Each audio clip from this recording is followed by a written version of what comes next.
বিক্রি হচ্ছে? 750 রেট লাগা। গরুর মাংস 750, ঠিক আছে। ওজনে কারচুপি করার সুযোগ নেই? ইনশাআল্লাহ আপনি দেখতে পারেন। আপনি দেখতে ভাই পারেন। আমি একটা জিনিস বলি, ঠিক আছে, এইখানে কি রাখবেন? ওই স্কেলটা এখানে রাখবেন। সামনে রাখেন। একটু ঠেলা দেওয়া যায়? কাস্টমার হ্যাঁ, আমি দেখতে পারেন। যদি ঠেলা দেওয়ার কোনো ইচ্ছা না থাকে তাহলে সামনে রাখবেন, আর যদি পেছনে রাখেন আমরা ধরে নিব ওজনে কারচুপি করবেন। ইনশাআল্লাহ আর আপনার এখানে আমি বলি, এখানে কিন্তু একবারে দিনের আলো পরিষ্কার। এতগুলো লাইট কেন লাগিয়েছেন আপনি? বিদ্যুতের অবস্থা কেন করছেন আপনি? এখানে আলো স্বল্পতা আছে কোনো? মাংস না, আপনার উদ্দেশ্য কি? আপনি কি দেখার জন্য লাগিয়েছেন না মাংসটা আকর্ষণ করার জন্য লাগিয়েছেন? আপনি বাল্বগুলো খুলে ফেলেন, কোনো ব্যাখ্যার প্রয়োজন নেই। খুলে ফেলেন লাইট। কতজন আছে না কাস্টমার আপনি লাইট খুলেন এখনই, এটা খুলেন, বন্ধ করুন। সবগুলো খুলে ফেলেন।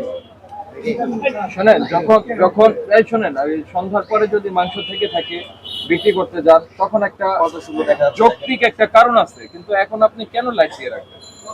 শোনেন, এমনিতেই আপনি বলবেন যে আমি তো ইলেকট্রিক বিল দেই, কিন্তু আপনি দেন, আপনি তো আবার তিনজনের সমান ব্যবহার করছেন, এটা তো ঠিক না। জি আমার বউ আচ্ছা, বাল্বগুলো এখান থেকে খুলেন। হ্যাঁ খুলে দিচ্ছি। যখন সন্ধ্যার পরে যদি মাংস থাকে আপনার বিক্রি করতে হয় তখন লাইট লাগাবেন, বাইরে রাখেন, নিচে রাখেন। যেটুকু প্রয়োজন সেটুকু। বুঝতে পেরেছেন?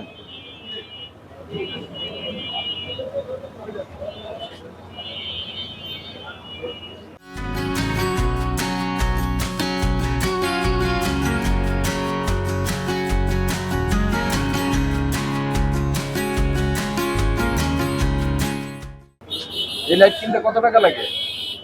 এটা 300 300 টাকা। লাইটের পরে আবার এই যন্ত্রমন্ত্রগুলো করছেন কেন? না এটা এমনি লাইট। মানে এই উদ্দেশ্যে তৈরি করেছে ব্যবসায়ী আপনাদের জন্য। আম করলে কেন সব জায়গায় আর লাগাবেন না কখনো। না, কমান, 1400 বেশি। সারা ঢাকার বাজারের চেয়ে আপনাদের এটা বেশি। ওনারা যদি লাভ করতে পারে কিনা আপনারাও পারবেন। ঠিক আছে, কমান। এই এটা কার, নামান, কমিয়ে দেন।